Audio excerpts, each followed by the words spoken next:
그 유튜브가 지금 한 10회 정도 나간 걸로 알고 있는데 저는 깜짝 놀랐습니다. 아니 저는 한 100명 정도 본다고 생각했는데 이거는 뭐 10,000명 이상이 보니까 제가 지금 어떻게 앞으로 유튜브 촬영을 해야 될지 또 생각을 달리 하게 됩니다. 정말 제가 갖고 있는 진짜 하이 테크닉이 아니고 그냥 테크닉인데 진짜 많이 보여줘야 되겠다. 안 그러면 제대로 보여줘야 되겠다. 이런 생각을 지금 계속 합니다. 오늘도 제가 평일입니다.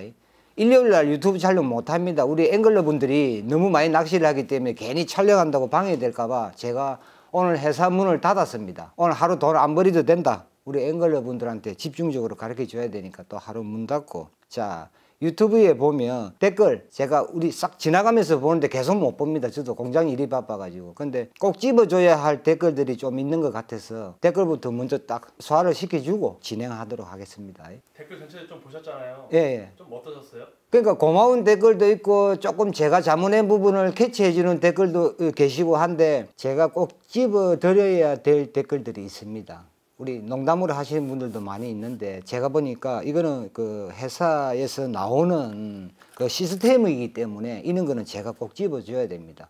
첫 번째 댓글을 보면 민호 원텐 훅 미늘이 왜 바깥쪽으로 향해 있는가요? 이런 댓글이 있거든요. 이 뭐냐면 제가 알기로는 일반적인 훅이 안쪽으로 많이 되어 있습니다. 이런 거는 보면 훅이 원래 없어도 되는데 어시스트 훅으로 그러니까 반대 방향이지, 그지? 하나가 안쪽으로 보면 하나가 바깥쪽으로 봤을 때 바늘 틀림이 적다는 겁니다. 여기서 회사에서 만들 때는 자기들 딴에는 그런 바늘 틀림을 방지하기 위해서 서로 미너를 엇갈리게 하나는 안쪽, 하나는 바깥쪽 이런 식으로 제작하지 않았나 저는 그렇게 생각을 합니다. 실제로 좀 효과가 있나요? 효과 많습니다. 다른 거 없습니다. 그냥 옷에다가 꼽아가지고 한번 빼봐 보세요. 더럽게 안 빠집니다. 이제 그게 가운데에 또 보면 하나 더 있는 게 미늘이 아예 없는 것도 있습니다. 눈 같은 경우에도 하나는 짝눈으로 이렇게 되어 있는 거 아니십니까? 자기들만의 컨셉인데 한쪽에는 놀란 민호의 눈을 깜짝 놀란 민호의 눈을 가지고 있고 한쪽은 이렇게 째려보는 눈도 있는데 그거는 자기들 회사의 컨셉입니다. 제가 봐도 이거는 없어도 되고 있어도 되는 그 정도인데 아예 미늘이 없는 훅도 가운데에 보면 어시스트 훅도 나옵니다. 저 같은 경우에는 민호 쓰다가 바늘이 하나 부러지지 않습니까? 안 바꿉니다. 왜? 액션의 차이는 분명히 일어납니다.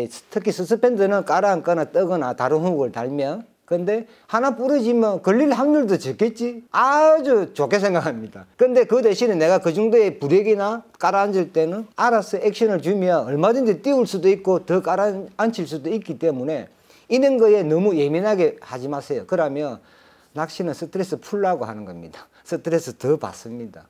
그냥 웬만하면 저는 훅 하나 남을 때까지 계속 씁니다. 가는 것도 귀찮고 아깝고 그냥 제 솔직한 심정을 얘기하는 겁니다. 자, 그 다음에 보자. 빅배. 빅배는 합사, 메들비, LB 쓰지 말라고 어떤 분이 얘기했는데 파운드를 쓰라고 하던데 오래 낚시를 하다 보니까 입에 붙었습니다. 요 분도 LB라고 쓰셨네. 저 같은 경우에는 합사를 얇게 쓰면 좋은데 이게 합사가 장력이 많이 없다 보니까 얇으면 이 순간적으로 우리 합사도 떠지다 보면 백러시가 납니다. 날다가 끊어져 버리는 경우가 있습니다. 그래서 제가 볼 때는 한 4호에서 5호 정도가 안 적합하겠나. 저도 아마 4호를 감안한 걸로 알고 있습니다. 시즌 되면 제가 다시 보여드리고 또 설명을 해드리겠습니다. 그리고 그 합사를 쓰실 때는 정말 드랙을 좀 열어 놓으십시오. 왜 그러냐면 합사가 4호 알지 그지 파워 나무도 거의 뭐 부러뜨립니다. 힘을 빡 쓰다 보면 축이 꺾일 때도 있습니다. 그리고 앞에 탑가이드에서 그냥 우리가 톱질하는 소리가 날 겁니다. 그리고 합사도 그 옛날에는 뭐 4합사 뭐 6합사 그냥 쉽게 저는 전문가가 아닙니다. 대충 제가 하는 상식은 4합사는 4가지 실을 가지고 이렇게 가면 게 4합사고요. 6합사는 6가지를 가지고 그러면 이게 입자가 줄어드니까 마찰력이 부드러워지겠지 그지? 지금은 뭐 30까지도 올라가는데 웬만하면 비싸고 싸고를 떠나서 좀 많은 실로 감아주면은 우리가 캐스팅을 해보고 랜딩을 해보면 뭐 쌕쌕거리는 소리가 줄어듭니다. 4합사가 싸다고 이런 거 많이 쓰지 말고 이제는 시스템이 많이 좋아졌습니다. 그러니까 16이나 이렇게 합사 호수보다는 이 합사를 몇 합사를 감았느냐 건사를 했느냐 이런 걸 해가지고 좀 올려 쓰는 게 좋습니다. 8합사 이상부터 쓰는 게 좋다고 저는 생각합니다. 써보면 소리가 틀려지고 마찰력도 틀려집니다. 자, 그리고 다음에 라인 교체 시 시기는 따로 없습니다. 특히 이제 좀 이따가 이제 하절기가 될 건데 차 안에는 일단 열지 마세요. 차 안에 온도가 우리 알지? 라이터 뭐 폭발하는 이런 온도 안 좋습니다. 왜 그러냐면 라인이나 이런 게 열에 엄청 약합니다. 제가 지금 바로 테스트를 해줄 수도 있는데 라인을 잡고 종이를 가지고 한 20번만 한 20회만 싹 문질러 봐보세요. 라인 터져버립니다. 이 열 발생입니다. 슬림은 어느 정도 코팅이 좀 돼 있는데 요즘에 뭐 하이브리드 코팅이나 카본 코팅이나 여러 가지 코팅이 잘 돼 있는데 문제는 열에 굉장히 약하다는 겁니다. 열이 발생할 때는 웬만하면 이제 날이 지금은 어느 정도 괜찮은데 차 안에 계속 열어놨다가 낚시를 하게 되면 코팅력이 급격히 감소됩니다. 우리가 캐스팅을 하고 나서 싹 감았을 때 갑자기 릴에서 쌕 소리가 납니다.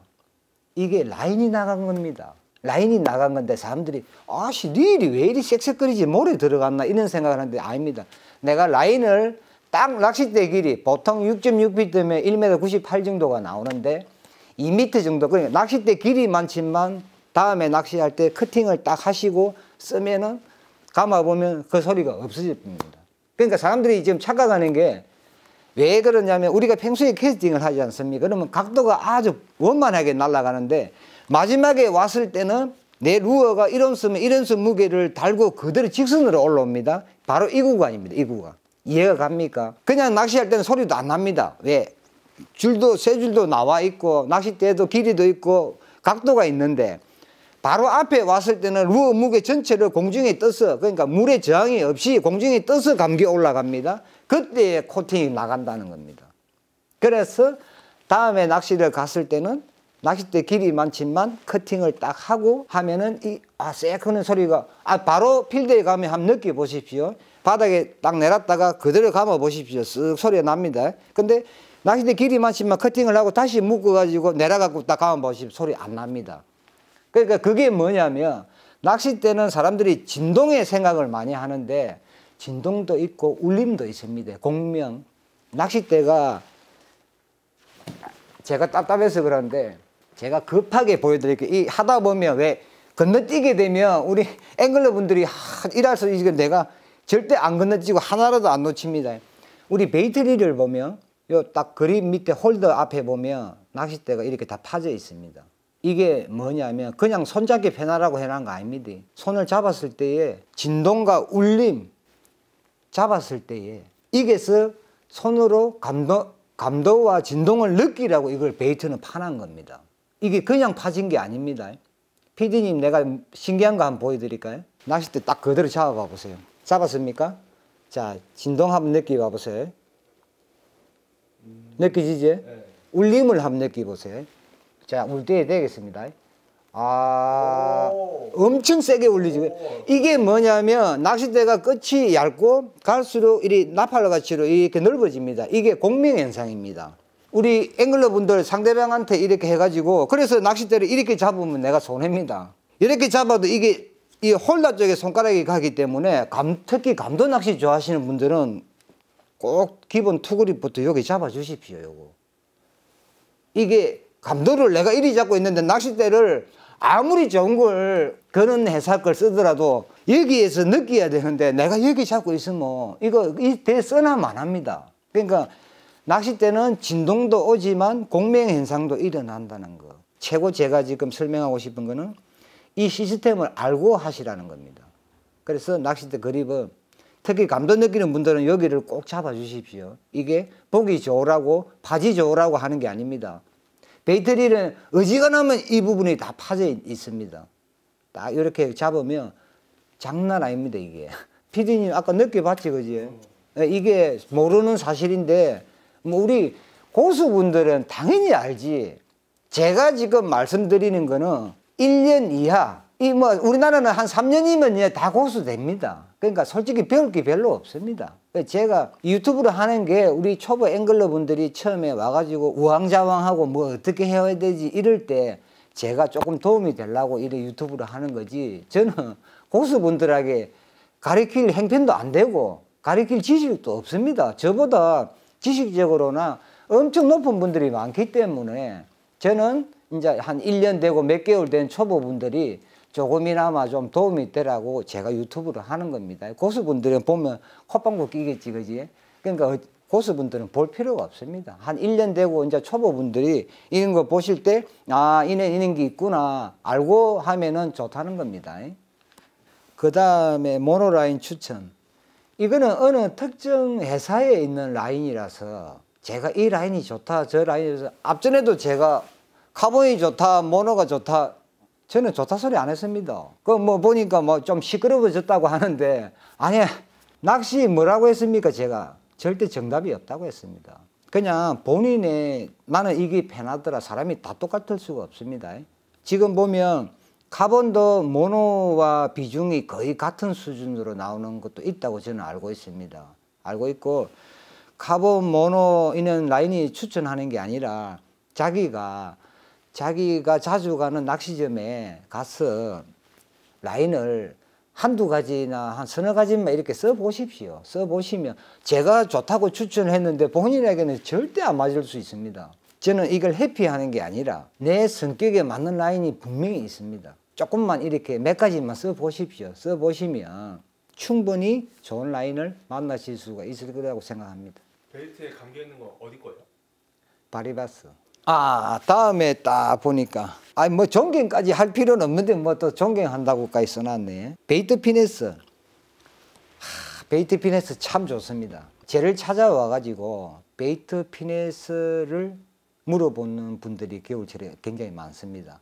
그 베이트 피네스는 초보분들은 피하십시오. 왜 피해야 되냐면 가벼운 채비 힘듭니다. 스피닝이 나온 이유가 딱 그겁니다. 원래 피네스용으로 주로 많이 쓰는데, 고수분들은 뭐 내가 그랬지, 아무 깨나 줘도 다 쓴다고. 초보분들이 던지기 힘든 베이트 피네스 3g, 5g 정도 이하부터 좀 쓰겠지, 그지? 5g 이하부터 베이트 피네스를 쓰는데 스트레스 절대 받지 마시고 스피닝으로 하는 게 훨씬 좋습니다. 저도 베이트 피네스 대가 나오지만 안 씁니다. 나쁘다는 게 아니라 차라리 베이트로 쓸 것 같으면 스피닝이 월등히 낫다는 겁니다. 왜? 1g 이하까지 쓸 수 있기 때문에. 베이트를 아무리 지가 잘 던진다고 해도 1g 이하 던지기 힘듭니다. 제가 1.5g 대까지 던져봤는데 신경 많이 써야 됩니다. 저도. 그러니까 그 베이트 피네스는 제가 볼 때는 조금 더 실력이 올라가고 난 다음에 시도하시고, 초보분일 경우에는 스피닝으로 가는 게 저는 훨씬 좋다고 생각합니다. 그거는 베이트 피네스는 3년, 5년 일이 넘어가고 나서 그때 쓰시는 게 좋다고 생각합니다. 연차는 제가 얼마 되신지는 잘 모르겠는데 혹시 초보분이면 스피닝을 쓰십시오. 스피닝은 베이트와 다른 거는 딱 하나입니다. 작은 채비를 쓴다, 조금 무거운 채비를 쓴다. 그러니까 작은 채비를 쓸 때는 스피닝이 훨씬 유리합니다.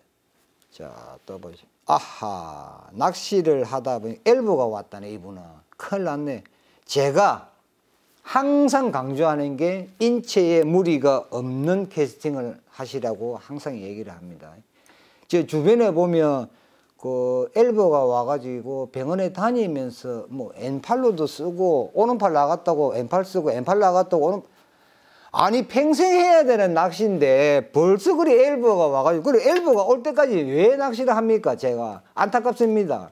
제가 팔이 아픈 것 같이 느껴지는데 주변에 그런 분들을 많이 봤는데, 이런 분은 솔직히 제가 한 만나고 싶습니다.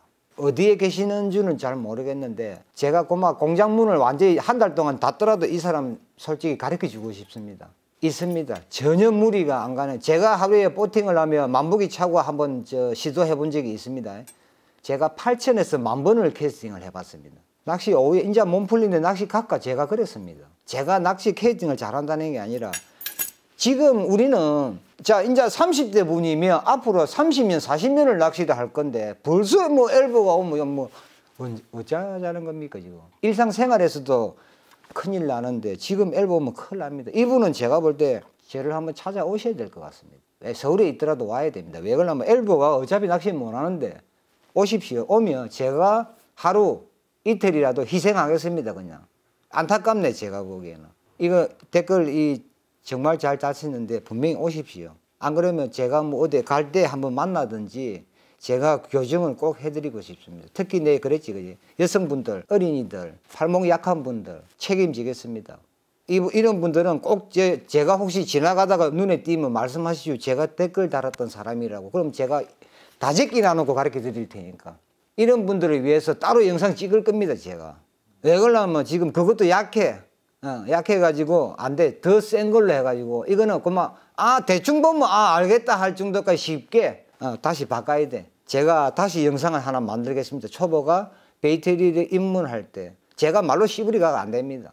다음 분 댓글 뭐 많이 달았노 전신에. 빅베이터 매듭법 좀 알려. 아하, 잘 묶으면 됩니다. 그냥 매듭법이 따로 있는 게 아니고 우리가 우리 가물치 매듭법이라고 해서 아이 매듭도 있고 그게 꼭 필요할지는 모르겠는데 그냥 우리가 길게 이렇게 해서 묶고 나서 안에 한번 넣어서 뽑아내는 매듭 있지. 우리 가물치 프로그 매듭 했다 풀었다 하는 거 있지. 그런 매듭 써도 되고 그냥 내가 평소에 낚시할 때 바늘 묶는 매듭 써도 됩니다. 써도 되고 써가지고 잘 안 터지고 그것만 되면 충분합니다. 매듭을 우리 지깅 쪽에 보면 에퍼지 노트 한다고 입에 물고 침 이마에 흘리가면서 돌리거든요. 그리 하는 게나 터질라고 하면 다 터집니다. 그냥 내가 써보고 그냥 매듭은 제가 볼 때는 웬만하면 30분 안에 1분 안에 끝내야 됩니다. 그거 30분 동안 밤에 라이트 켜라 놓고 우리 지깅이나 오징어 낚시 가보면 이래갖고 침 질질 흘리면서 묶고 있습니다. 그러면 또 터집니다. 돌아삐지 그냥. 그러니까 매듭은 빠르고 신속하고 정확하게. 다른 매듭도 많이 있으니까 참고하시면 됩니다. 특별한 매듭 없습니다. 우리 초보분들은 간단하게 빨리빨리 지나가야 됩니다. 내가 안 그러면 언제 낚시 채비 묶어갖고 언제 던지고 언제 백 불고 낚시할 끼고 내가 빠르고 빨리빨리 해야 됩니다. 시간도 없는데. 매듭법은 또 조금만 생각해 보시면 또 있고. 제로 시스템. 제로 시스템. 이것도 캐스팅인데 제가 캐스팅을 가르칠 때 꼭 보여드리겠습니다. 제로 시스템이 왜 중요한가를 조구사에서 쓰라고 만든 겁니다. 이거 써도 못하는 걸 말라쳐 만들어 놓겠습니까? 저거 그 기술이 하다고 다 쓰면은 우리가 아까 엘보 가치로 없어집니다. 그러니까 이 만들어진 시스템은 꼭 쓰는 겁니다. 쓰는데 못 쓰는 이유를 제가 설명해 드리면서 다음에 꼭 이 제로 시스템하고 캐스팅하고 연관성이 있기 때문에 같이 다 알려드리겠습니다. 그 다음에 또 있나? 엄청 달았네.